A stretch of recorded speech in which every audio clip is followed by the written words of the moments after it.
Olá, meus amados. Tá vendo agora há pouco esse vídeo do pastor aqui, fazendo uma aula sobre dízimo, né? Ele disse que é um tabu, que ninguém tem coragem de falar sobre dízimo, ele tem. E ele já falou bastante sobre o Velho Testamento, né? E as passagens de sempre, que o dízimo lá dos despojos de Abraão, que usou, o de Jacó, né?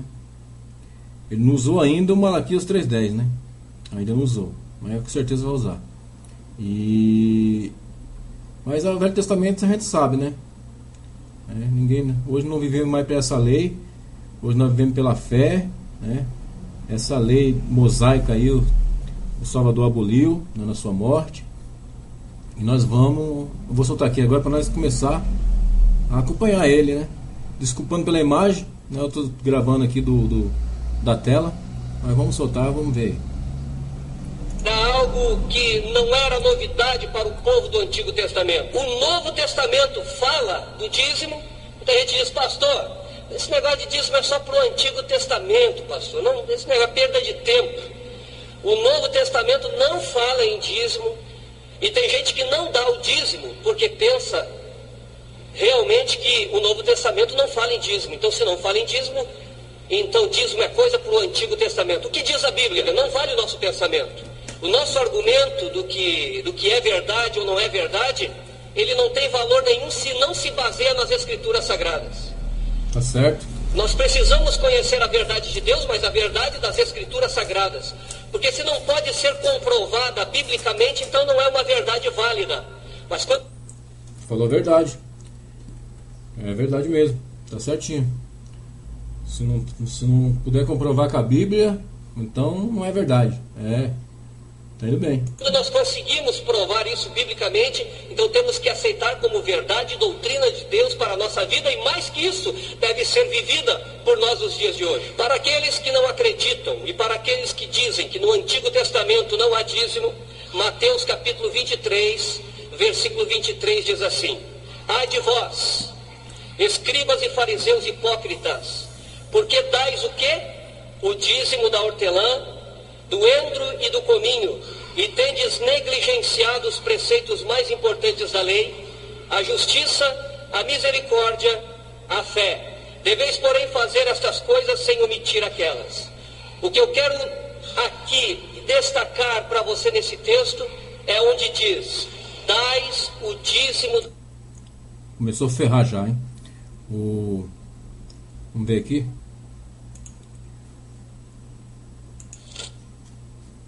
Mateus 23:3. Ai de vós, escribas e fariseus hipócritas, pois que eu dizimais a hortelã, o endro e o cominho. Agora vem aqui a palavra que o Salvador diz, o mais importante, ó. E desprezais o mais importante da lei.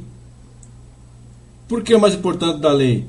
Porque essa lei, ela persiste até hoje, que é a lei do Criador, o amor ao próximo, né? Você tem duas túnicas, fica com uma e doa a outra, dá outra para quem precisa. Essa é a lei do Criador. Então essa lei, o Salvador não aboliu na sua morte, que persistiu até hoje. Agora a lei mosaica, a lei de Moisés, essa lei foi abolida. Então por isso que diz, e desprezais o mais importante da lei, essa lei do Criador, o juízo, a misericórdia e a fé. Deves, porém, fazer essas coisas, e não omitir aquelas que vós faz na lei de Moisés, que é dar o dízimo. Só que na lei de Moisés, o Salvador já estava subjuga dessa lei. Ele nasceu sobre essa lei. Mas a partir do momento que o véu se rasgou, nós vamos ver mais para frente isso, essa lei de Moisés acabou. Mas a lei do Criador persiste, o amor ao próximo. Só que esse senhor que está aí, ele está agindo como fariseu. O mais importante para ele é o dízimo. Mas o mais importante para o Criador é a misericórdia, a caridade, o amor ao próximo, que persiste até hoje. E o nosso Salvador ensinou bastante. Vamos continuar vendo aqui então. Da hortelã, do endro e do cominho. No Novo Testamento, então, tinha a prática de dar o dízimo. E veja, eles davam o dízimo das coisas mais simples, irmãos. Eles davam o dízimo das hortaliças, davam o dízimo da hortelã, do endro, do cominho. Que é isso? negócio é esse? Isso se chama fidelidade a Deus. Quem de nós aí que planta uma cebolinha, um tempero verde dá... Mas você tem que falar também, o fariseu, que o Salvador estava falando aquilo ali pros fariseus, não era pro povo não. Ele está dizendo como que fosse para você. E tu, fariseu, tu dá o dízimo do cominho, do endro e da hortelã, mas por que tu não faz o mais importante, que é amor ao próximo? É isso que ele disse ali ao Salvador. Vamos continuar. A 10% disso. Eles eram tão fiéis ao dízimo, porque Deus havia instituído o dízimo, que eles davam o dízimo das coisas mais simples. Eles eram fiéis a Deus. É verdade. Os fariseus, como você, eram tão fiel a Deus que pegaram o filho dele e penduraram no madeiro. Você vê o tamanho da fidelidade que tinha os fariseus com o Criador. E sabe de uma coisa? É isso que Deus exige de algum de nós. Fidelidade. Compromisso. Amor ao próximo.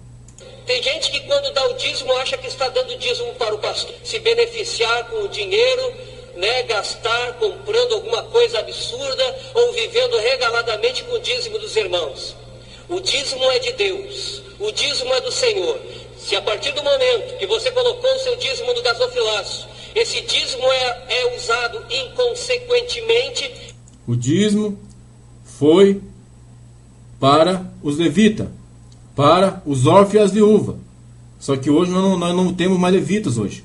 E a lei de Moisés foi abolida. Para frente nós veremos isso. Então quem está usando inconsequentemente é que vai prestar conta a Deus, porque o dízimo não é nosso. Eu estou com pena de você. O dízimo é de Deus, temos que ter respeito para com Deus, mas a nossa parte nós temos que fazer, é trazer o nosso dízimo. Você não pode dar menos que 10%, porque Deus estipulou 10%. Aí você me pergunta, por que, pastor, Deus estipulou 10%?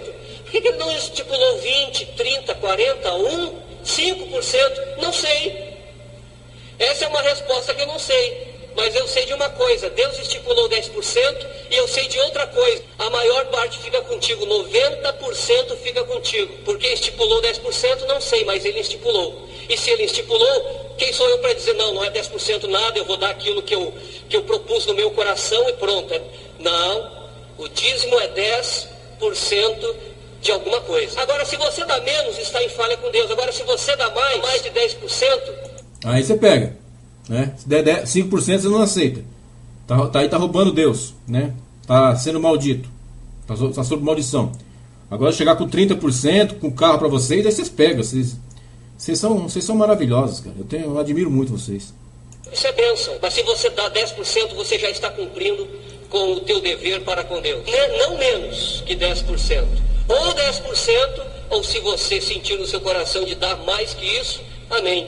Deus lhe abençoe. Porque a Bíblia estipula 10%. E eu não posso dizer que é mais. É 10% e ponto. Lucas capítulo 11, versículo 14 vai dizer também, dais o dízimo... 11:42. Fala a mesma coisa que fala em Mateus. Dízimo da hortelã, da arruda e de todas as hortaliças. Jesus está dizendo para os fariseus o seguinte, tá certo, vocês dão o dízimo, isso é correto, só que vocês estão esquecendo do essencial, que é a lei, a justiça, a misericórdia e a fé. Devíeis, porém, fazer estas coisas, dar o dízimo. Continue dando o dízimo que está muito bem. Não foi isso que ele falou, não. Não foi isso que ele disse, não. Deves fazer essas coisas, mas não omitir o preceito mais importante, da lei do Criador, que é o amor ao próximo. Foi isso que ele disse ali. Devíeis, porém, fazer estas coisas, sem omitir aquelas, sem omitir a justiça, a misericórdia e a fé. E nós vamos para Lucas capítulo 18, versículo 12, onde aquele fariseu se colocou em pé na praça, batia no seu peito e dizia, dou o dízimo de tudo quanto eu ganho. Então, mas vamos lá, mas fala tudo. Mania, rapaz, de mania essa. Lucas 18, 12, vamos lá. Que mania, rapaz. Falou um versículo.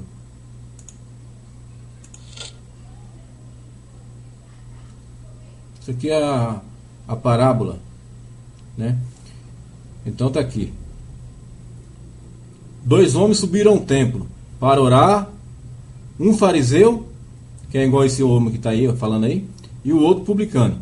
O fariseu, estando em pé, orava consigo dessa maneira: Ó Deus, graça te dou, porque não sou como os demais homens, roubadores, injustos, adúlteros, nem ainda como este publicano. Jejuo 2 vezes por semana, dou o dízimo de tudo quanto possuo. Agora publicano, porém, estando em pé de longe, nem ainda queria levantar os olhos ao céu, mas batia no peito dizendo, ó Deus, tem misericórdia de mim, pecador. Digo-vos que este desceu justificado para a sua casa, não aquele, porque qualquer que a si mesmo se exalta será humilhado. Então, não foi o que deu o dízimo que foi exaltado, mas sim o que não dava o dízimo e o que confessou que era um pecador. Tem que ler tudo, pastor. Vamos continuar. Isso era sim uma prática do Novo Testamento. Foi uma prática no Antigo Testamento e continuou sendo uma prática no Novo Testamento. Tudo bem, o pastor me convenceu. O dízimo também existia no Novo Testamento. E a igreja do Novo Testamento dava o dízimo. Ei, pastor, e agora? Eu vou mostrar para você o que eles davam. Atos capítulo 2, versículo 44 e 47, diz assim: todos os que creram estavam juntos e tinham tudo em comum. Vendiam as suas propriedades e bens, distribuindo o produto entre todos à medida que alguém tinha necessidade. Diariamente perseveravam unânimes no templo, partiam pão de casa em casa e tomavam as suas refeições com alegria e singeleza de coração, louvando a Deus e contando com a simpatia de todo o povo. Enquanto isso, acrescentava-lhes o Senhor dia a dia os que iam sendo salvos. Onde é que está o dízimo aí, pastor? Vamos ver aqui.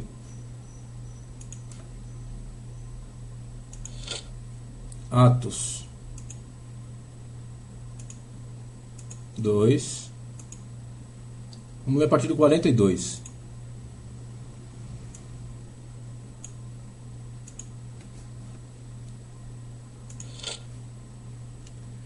O 42 diz assim: e perseveravam na doutrina dos apóstolos, e na comunhão, e no partir do pão, e nas orações. E em toda a alma havia temor, e muitas maravilhas e sinais se fazia pelos apóstolos. E todos os que criam estavam juntos, e tinham tudo em comum, mas é tudo em comum. E vendiam suas propriedades e bens, e repartiam com todos segundo cada um havia de necessidade. E perseverando unânimes todos os dias no templo, no pátio do templo, e repartindo o pão em casa, comiam juntos com alegria e singeleza de coração. Então aqui eles repartiam tudo mesmo. Entre quem? Entre os pobres. Nós não vemos isso hoje. Continuando. Eu vou destacar aqui só uma parte desse versículo que diz: vendiam as suas propriedades e bens, distribuindo o produto entre todos à medida que alguém tinha necessidade. Eles não davam o dízimo, eles davam além do dízimo. Para os pobres, fala aí. Eles davam 50% do seu dízimo e em alguns casos 100% do seu dízimo. Eu vou ler de novo para você entender. Vendiam as suas propriedades e bens, distribuindo o produto entre todos. 100% do que era vendido era distribuído entre todos. O que ele está dizendo aí é para vocês: vende lá seu carro, sua geladeira, e traz para mim aqui o dinheiro. É isso que ele está dizendo. E não é isso que está escrito lá. Vendiam seus bens e dividiam com cada um que tinha necessidade. Porque o Salvador mesmo disse: tem 2 túnicas, fica com uma e dá outra para quem precisa. Era isso que eles faziam naquela época. À medida que alguém tinha necessidade, eles não davam 10%, eles davam mais do que 10%. Vamos ver outro versículo, Atos capítulo 4, versículo 32 e o versículo 35. Da multidão dos que creram era um o coração e a alma. Ninguém considerava exclusivamente sua nenhuma das coisas que possuía. Tudo, porém, lhes era comum. Com grande poder os apóstolos davam testemunho da ressurreição de Jesus Cristo, e em todos havia abundante graça. Pois nenhum necessitado havia entre eles, porquanto os que possuíam terras ou casas vendendo-as traziam os valores correspondentes e depositavam aos pés dos apóstolos. Então se distribuía a qualquer um à medida que alguém tinha necessidade. Nesse versículo eu quero destacar apenas algumas coisas. Diz assim: ninguém considerava exclusivamente sua nenhuma das coisas que possuía. Tudo, porém, lhes era comum. Eles não tinham. Ele só fala, ele sempre destaca na hora o dar. Ele nunca fala no repartir. Vamos ver aqui. O 4, 32. 4 de 32. Vamos aqui. E era um coração e a alma da multidão dos que criam, e ninguém dizia que coisa alguma do que possuía era sua própria, mas todas as coisas lhe eram comuns, e os apóstolos davam com grande poder testemunho de ressurreição do Salvador Jesus, e em todos eles havia abundante graça. Não havia, pois, entre eles necessitado algum, porque todos os que possuíam bens ou casas, vendendo-as, trazia o dinheiro, o preço do que fora vendido, e depositava aos pés dos apóstolos. E repartia-se cada um. Repartia-se a cada um, segundo a necessidade que cada um tinha. Tá. Então repartia entre os pobres. É isso. Pena. E não tinha problema nenhum em vender e trazer o dinheiro para beneficiar a igreja. E ainda diz mais: pois nenhum necessitado havia entre eles, porquanto os que possuíam terras ou casas, vendendo-as, traziam os valores correspondentes. Eles traziam 100% do valor. Então se distribuía a qualquer um à medida que alguém tinha necessidade. Este a qualquer um diz respeito à igreja. Esse a qualquer um quer dizer qualquer um necessitado que ali estava. Não a qualquer um fora da comunhão da igreja, mas a qualquer um na igreja. Então, como é mentiroso, se distribuía segundo a necessidade. Então nós vemos que a prática do dízimo era tão forte e arraigada na mente daqueles irmãos que eles davam além do dízimo. Uma mãe chegou para o seu filho e disse assim: filho, eu tenho 2 moedas aqui, de R$1. Uma moeda é sua. Vá na esquina e compre um picolé. E a outra você leve para a igreja e deposite, porque essa aqui é a moeda de Deus. O menino está indo, caminhando na estrada, de repente ele tropeça, cai, e aí uma das moedas sai rolando e entra no bueiro. Ele bota as mãos na cabeça e diz: Deus, lá vai a moeda de Deus. Quando é de Deus, tudo bem, mas quando é nosso, não. Quando é nosso, não pode mexer. Agora, na moeda de Deus, nós podemos mexer. Seja fiel a Deus, e Ele será fiel a ti. Obedeça ao Senhor, porque se Ele estabeleceu o dízimo, é porque Ele garante que a bênção advinda da tua fidelidade, não do dízimo, porque não é o dinheiro, a quantidade que está aqui em jogo. O que está em jogo é a tua fidelidade. O que está em jogo aqui é a tua fidelidade para algo que Deus estabeleceu na sua palavra. Eu só trouxe esses versículos para mostrar para vocês que às vezes a gente faz um julgamento sem conhecimento. Às vezes nós criamos uma doutrina própria nossa que está fora da palavra de Deus e fora da vontade da palavra de Deus. É por isso que eu tenho o compromisso diante de Deus de trazer a palavra de Deus para você. Porque se eu trago uma doutrina e não provo dentro da palavra que eu estou dizendo, você pode me questionar, chamar até de falso profeta. Tá bom, vamos lá então. Tem que provar na palavra, né? Então vamos lá. Ele usou esses versículos aí, né? Usou as falas do Salvador. Mas nós temos que colocar uma coisa na cabeça: que o Salvador, ele nasceu sobre a lei de Moisés, e enquanto ele não foi crucificado, essa lei persistiu até o véu do templo se rasgar. Então, vamos ver aqui primeiro no livro de Gálatas. Primeiro livro de Gálatas, vamos ver.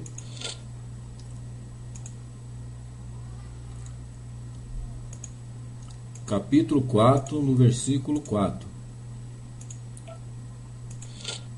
E diz assim: mas vindo a plenitude dos tempos, Deus enviou seu Filho, nascido de mulher, nascido sobre a lei, para remir os que estavam debaixo da lei, a fim de recebermos a adoração de filhos.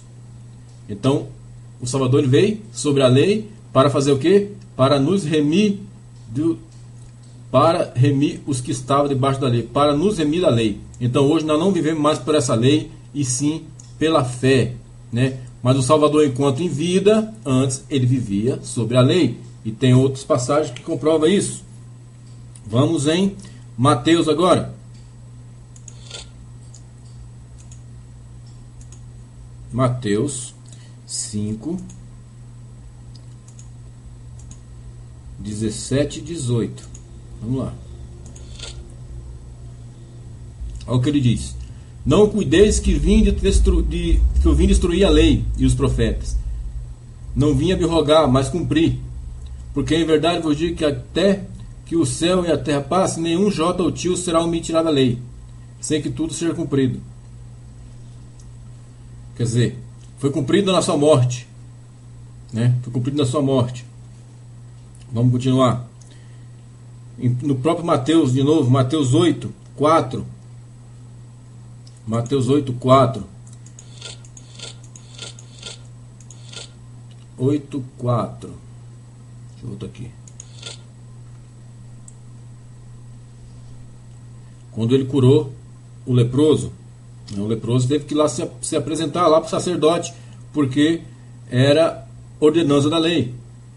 Disse-lhe então Jesus: olha, não digas a alguém, mas vai, mostra-te ao sacerdote e apresenta a oferta que Moisés determinou, que fazia parte da lei de Moisés, da lei, para lhe servir de testemunho.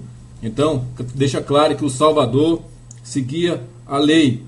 Para deixar mais claro ainda, nós vamos agora no livro de Lucas. Vamos no livro de Lucas, no capítulo 2,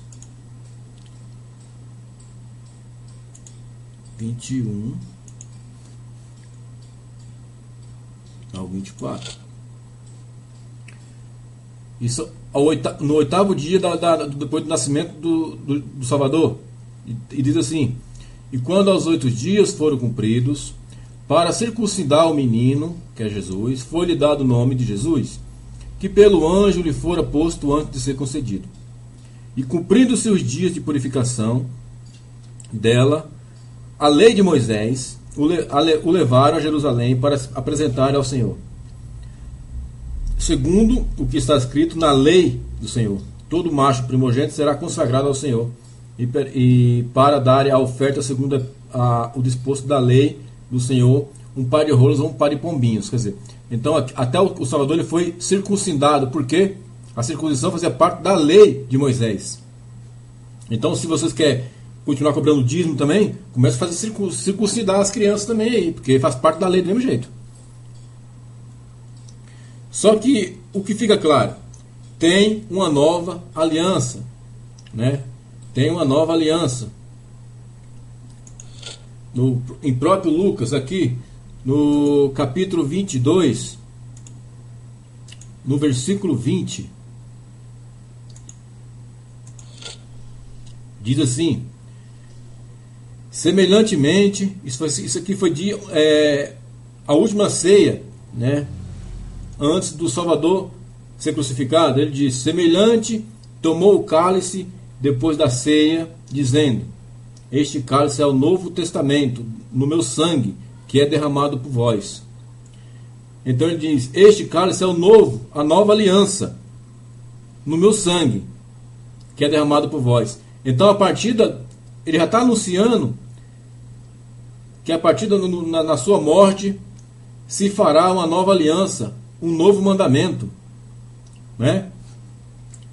Então fica claro que essa lei de dízimo, essa lei de circuncidar, essa lei de apedrejamento, tudo que é a lei de Moisés foi abolida, não a lei do Criador.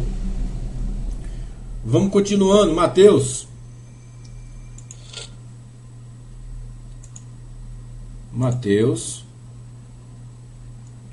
27. Vamos ler a partir do 39. Vou ler bem antes aqui, para nós ver quem é esse tipo de gente aí que... A partir do 39. E os que passavam blasfemavam dele, o Salvador, meneando as cabeças, dizendo: tu que destróis o templo e em 3 dias o reedificas, salva-te a ti mesmo, se és o Filho de Deus, desce da cruz. E da mesma maneira também os príncipes dos sacerdotes, com os escribas e os presbíteros, que aqui eles colocaram ancião, mas se você ver no dicionário, ancião significa presbítero, e presbítero significa ancião. Então, e da mesma maneira, também os príncipes do sacerdote, com os escribas e os presbíteros e fariseus, escarnecendo, diziam: salvou os outros e a si mesmo não pode salvar-se.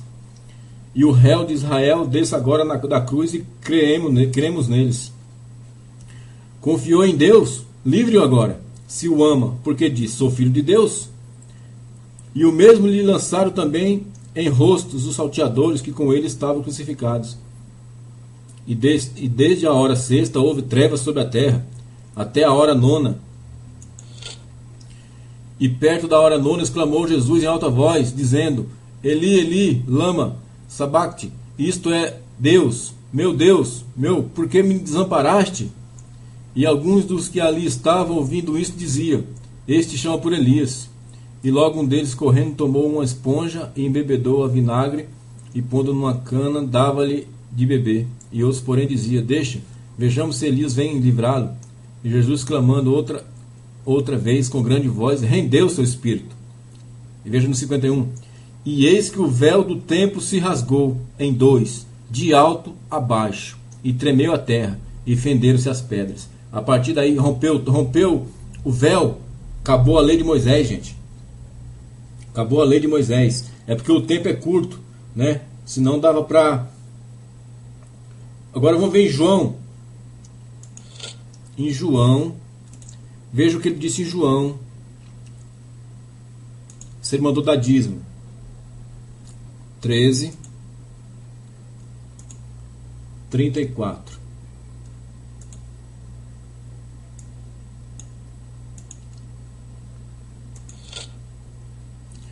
Veja o que ele disse: um novo mandamento eu vos dou, que vos ames uns aos outros, como eu vos amei a vós, que também vós uns aos outros vos ames.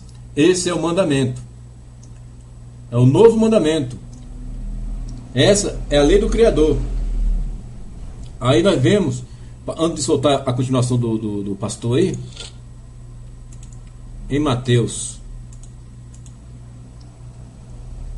5:20,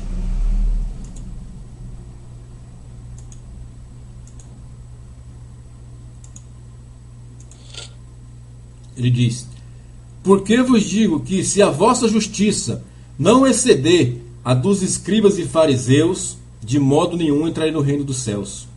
Então, meu amado, eu falo para você, se a sua justiça não for melhor, não exercer a justiça desses líderes religiosos que aí estão, seguindo a lei e pisando em tudo que o Salvador fez, eles estão pisando em tudo no todo o sofrimento que o Salvador teve, eles estão pisando em cima. Então, se a nossa justiça não exercer a justiça desses homens, desses fariseus que aí estão, querendo viver pela lei e pisar no sangue do nosso Salvador, de forma alguma entrar no reino do céu. Então vocês continuem vivendo pela lei e não pela fé. Mais para frente nós vamos encerrar esse vídeo. Eu vou ler para vocês a passagem que fala sobre isso. Agora vamos continuar vendo o senhor fariseu falar.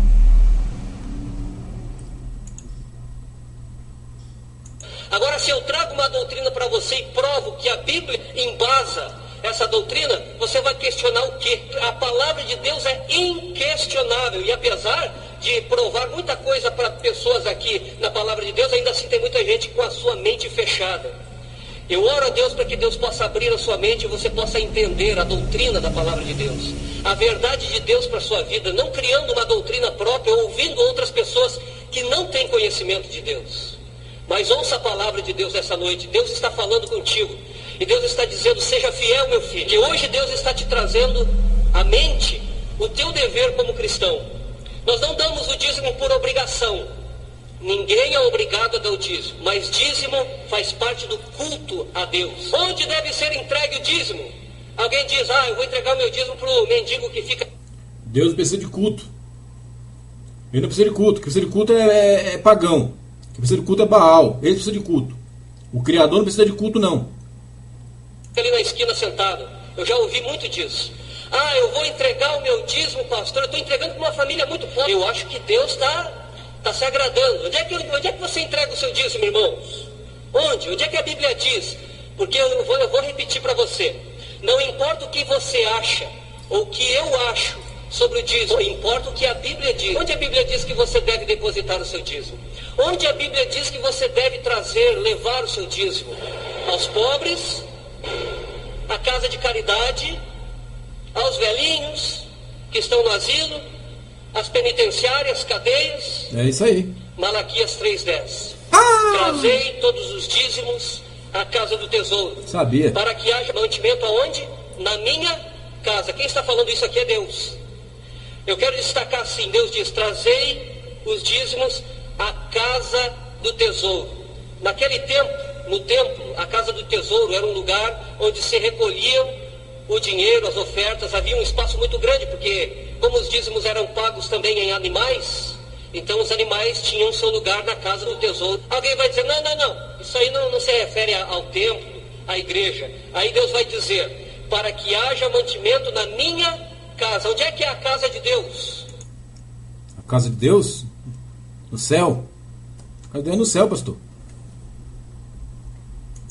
Onde é a casa de Deus? Ele está dizendo, para que haja mantimento na minha casa. É o lugar. Jerusalém. É onde estava o templo naquela época. Hoje não mais. Aquele templo acabou. Aquele templo já foi. Para trazer o dízimo é na casa de Deus, para que haja mantimento na minha casa. Aqui não está dizendo trazei os dízimos ou levai os dízimos aos pobres. Levai os dízimos aos necessitados. Deus está dizendo, trazei todos os dízimos à casa do tesouro, para que haja mantimento na minha casa. Você está agora na casa de Deus. Opa! Na casa de Deus. Vamos lá.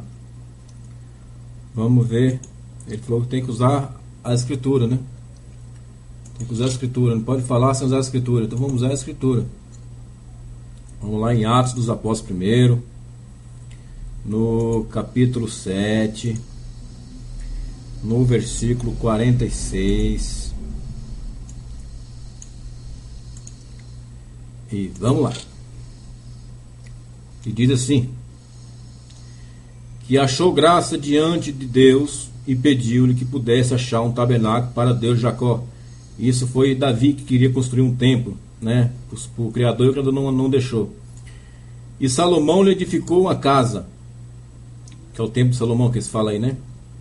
Aí vem a palavra: mas o Altíssimo não habita em templos feitos por mãos de homens, como diz o profeta. O céu é o meu trono e a terra é o estrado dos meus pés. Que casa me edificareis, diz o Senhor? Ou qual é o lugar do meu repouso? E você lembra, meu amado, que assim que o Estevão acabou de falar essa frase, os líderes religiosos fariseus o apedrejaram, porque ele disse que o Altíssimo não habita em templo feito por mãos humanas. No mesmo Atos dos Apóstolos, só que agora no 17,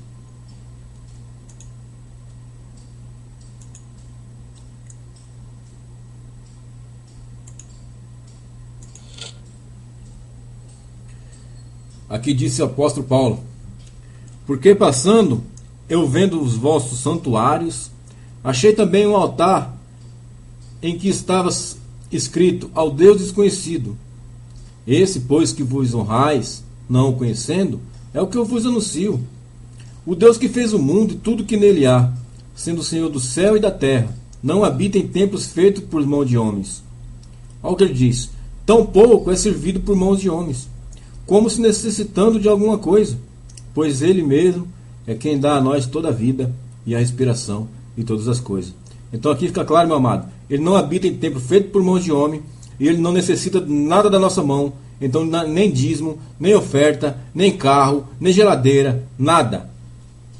Quer ajudar o Criador? Ajuda o próximo, você estará ajudando ele. É isso que está escrito. Vou soltar aqui. Aqui é a casa de Deus. Mentiroso. Aqui é o lugar de trazer os dízimos. Agora, se você quiser dar uma oferta aos pobres, ao mendigo que está ali na rua, ao vovozinho, se você quiser ir no hospital, dar dinheiro, distribuir, você pode distribuir quanto você quiser. Do seu dinheiro. Ele quer dizer isso. Pega o seu dinheiro e dá, mas os meus 10% você traz para mim que eu quero. É isso que ele está dizendo. Mas o dízimo, que nós já aprendemos aqui que é 10%, ele é trazido aonde? Na casa de Deus. Na casa de Deus. Então não pergunte mais onde eu devo trazer o dízimo, porque a Bíblia diz que você deve trazer, Deus está dizendo, você deve trazer na minha casa. O que você deve dizimar? Ah, pastor, já sei, eu aprendi. Eu devo dizimar do cereal, das frutas, das hortaliças, dos animais, é isso, né? Não fala em dinheiro, não é dinheiro. Não é salário, não é dinheiro. A Bíblia não fala disso, não é isso que eu devo trazer para a casa de Deus. Ai, ufa, graças a Deus não vou precisar mexer, colocar a mão no meu bolso e tirar 10% do meu dinheirinho suado. Não é isso que a Bíblia fala. Provérbios capítulo 3, versículo 9. Honra o Senhor com os teus bens e com as primícias da tua renda. Voltou lá na velha aliança. Precisa falar mais alguma coisa? Precisa falar mais alguma coisa? Voltou lá na velha aliança de novo lá. Se você vive do campo, traz lá o teu animal. Mas aqui ninguém vive do campo porque nós moramos na cidade. Se você vivesse no campo, você poderia trazer lá o fruto da sua horta. Mas nós vivemos num lugar onde todo mundo trabalha. E sabe por que você trabalha? Alguém pode dizer, não, mas é o meu esforço, é o meu suor. Porque quem você acha que te dá saúde para trabalhar? Quem você acha que te dá as tuas duas mãos perfeitas, os teus dois pés perfeitos, a não ser que você ache que você surgiu do nada, né? Surgir do nada, não tenho que prestar conta para Deus, eu estou sozinho no mundo, vim do nada, não tenho mãe, não tenho pai. Quem é que te dá a inteligência para trabalhar? E se Deus tirasse a tua mente, a tua noção de realidade, e você estivesse numa cadeira de rodas? Meu amado, esse Deus, esse Criador nosso, ele não é um vagabundo, ele não é um carrasco. O apóstolo disse, ele nos dá tudo e não nos requer nada. Mas não é isso. Deus te dá a capacidade, a inteligência tudo. De trabalhar, de ter o fruto da terra, possuir o fruto da terra, trabalhar, ter o teu dinheirinho, o dinheirinho que Deus te permite ter, porque o dia que você for acometido por uma doença terminal, acabou-se, irmão. Não tem mais como trabalhar, não tem como fazer mais nada, mas levante a sua mão e agradeça a Deus, porque Deus te dá saúde. Porque Deus tem te dado saúde, tudo que você tem e todas as tuas conquistas materiais foi Ele que te deu, Ele que te permitiu ter. E agora você chega diante da presença dEle e diz, não, negativo Deus, os 10% é meu, o dinheiro é meu, eu faço do meu dinheiro o que eu quero. Agradeça sim, agradeça o Criador todos os dias da nossa vida. E se temos que ajudar alguém, ajudamos ao próximo. Não o pastor evangélico, não o fariseu. Porque eu vou mostrar mais uma vez aqui, onde está escrito aqui. E no capítulo, veja bem gente, é no capítulo 17 de Atos dos Apóstolos, no versículo 25 especificamente, está escrito, nem tampouco ele é servido por mãos de homens, como que necessitando de alguma coisa, pois ele mesmo é quem dá a todos nós a vida, e a respiração, e todas as coisas. Então, ele não requer nada nosso, dízimo, oferta, nada. Quer fazer alguma coisa para o Criador, ajuda o seu próximo, ajuda o seu semelhante. É isso que ele quer dizer. Continua ouvindo o fariseu aí. Que ingratidão. Qual a diferença entre dízimo e oferta? O dízimo, já diz, é 10% e não há negociação com Deus. Não adianta dizer, não é 10%, mas eu posso levar 9%. Não tem negociação com Deus. Você consegue entender isso, irmãos? Não há negociação com Deus. Se é 10%, se é dízimo, é 10%.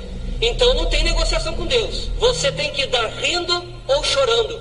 Opa. Rindo ou chorando você tem que dar o teu Deus. Lembre, foi Deus que estipulou 10%. Por que eu não sei, mas ele estipulou 10%. É 10%. Não tem como negociar com Deus. Não existe negociação. E a oferta? A oferta é voluntária. Ali em 2 Coríntios 9, 7. Cada um contribua segundo tiver proposto no seu coração. Isso aqui não é dízimo. Isso aqui é oferta. Não confunda isso aqui com dízimo. Tem muita gente que, para se livrar do dízimo, de dar os 10%, cita esse versículo aqui, como se esse versículo estivesse falando de dízimo. O versículo está falando de oferta. Cada um contribua segundo tiver proposto no coração, não com tristeza ou por necessidade, porque Deus ama a quem dá com alegria. Diferença de dízimo? O dízimo está estipulado o valor, 10%.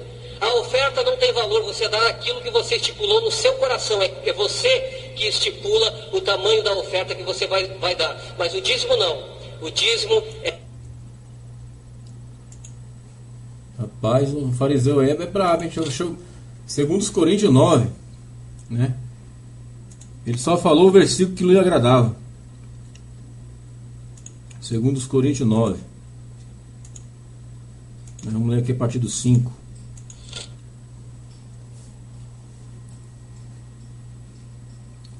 O 6 diz assim, ó, e digo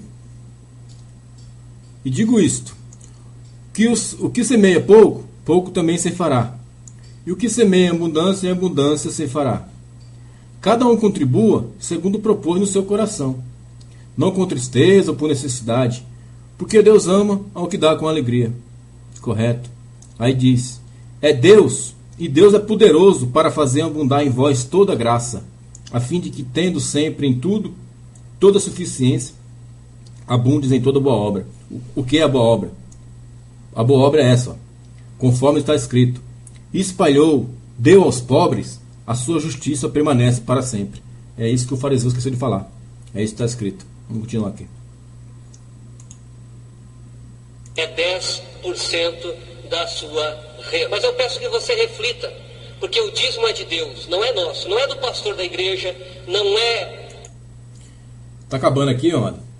Eu vou só ler uma parte aqui para mostrar para esse pastor que a lei foi abolida. Acabou a lei. Hoje nós vivemos pela graça, pela fé do Salvador. Para começar, nós vamos em Hebreus, carta aos Hebreus.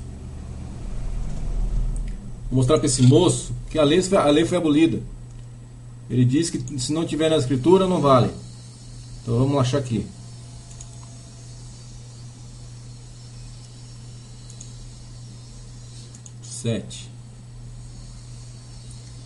A partir do 5.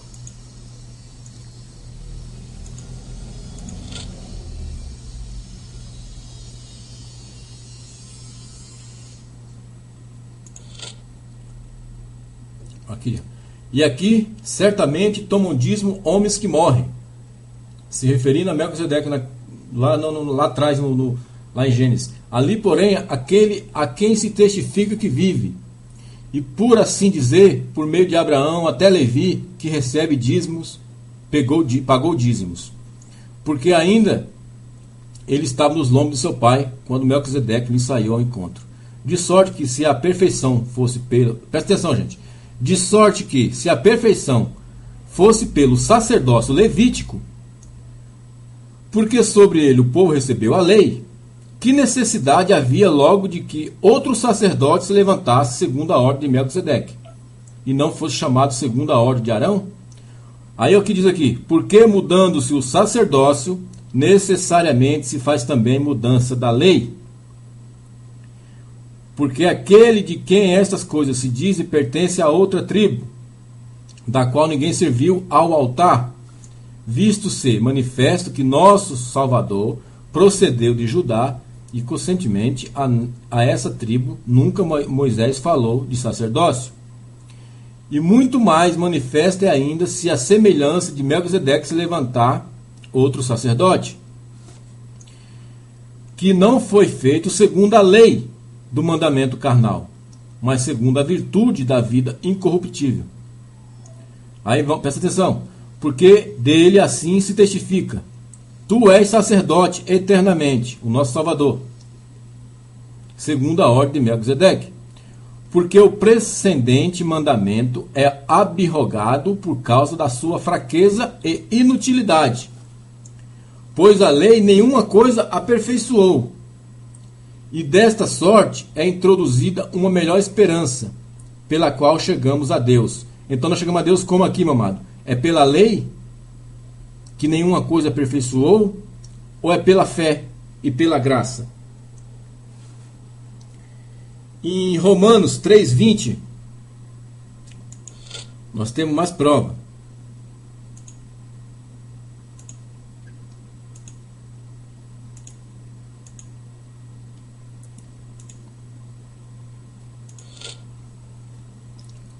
Diz assim: por isso nenhuma carne será justificada diante dele, pelas obras da lei, porque pela lei vem o conhecimento do pecado.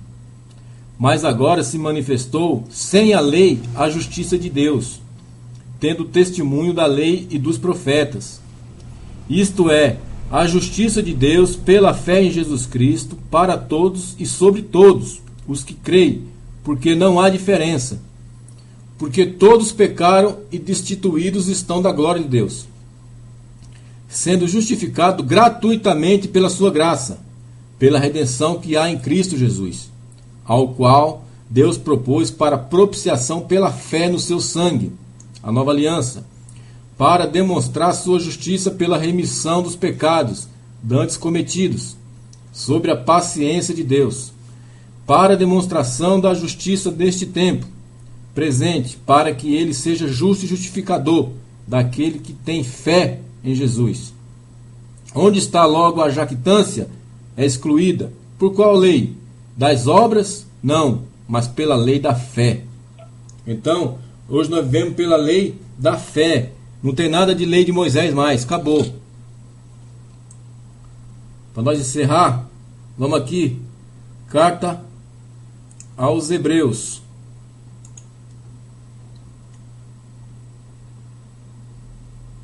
Minto, carta aos Gálatas.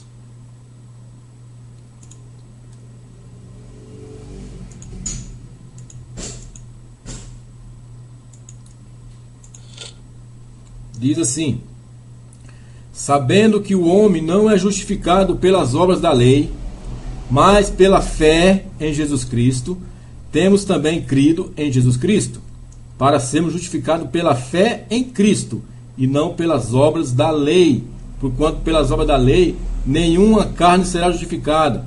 Então você não será justificado pela obra da lei, nem por dízimo, nem por apedrejar ninguém, nem por circuncidar o filho ao 8º dia, nada, não tem mais essa.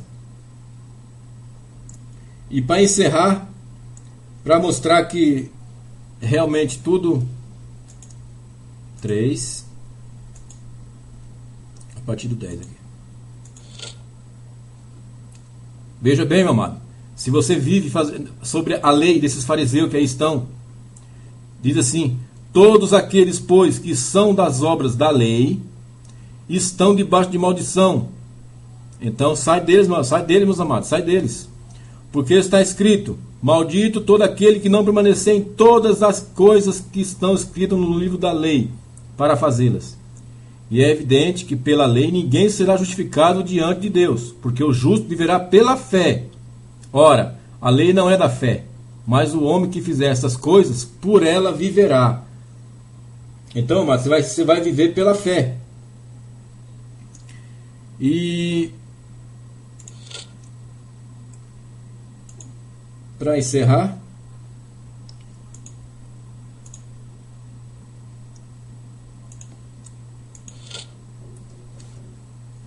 isso aqui é para você, meu amado. Diz assim: sabendo que o homem não é justificado pelas obras da lei, mas pela fé em Jesus Cristo, temos também crido em Jesus Cristo para sermos justificados pela fé em Cristo e não pelas obras da lei. Porquanto pelas obras da lei nenhuma carne será justificada. Então, amado, então fica assim. Não continue seguindo esse povo, não. Porque a Escritura diz que se fomos viver pela lei, então a morte do nosso Salvador foi em vão, né? Então eu vou soltar aqui para ele encerrar aqui a fala dele. Dos líderes da igreja, mas o dízimo é de Deus. Você quer ser abençoado muito mais do que já é? Você quer receber de Deus a sua graça muito mais do que vem recebendo? Então seja fiel ao Senhor nos seus dízimos e nas suas ofertas. Amém? Deus abençoe a todos em nome de Jesus. Você viu aí, né? Vamos aqui agora, não? Para ele não falar que nós... Veja o que diz o versículo 21. Para você, meu irmão, para você que não quer pisar no sangue do Salvador, como faz esses fariseus, veja o que diz: não aniquilo a graça de Deus, porque se a justiça provém da lei, segue-se que o nosso Messias morreu em vão. Está escrito no versículo 21 do capítulo 2 de Gálatas. E a paz do Salvador para todos, e até breve, se assim Ele nos permitir.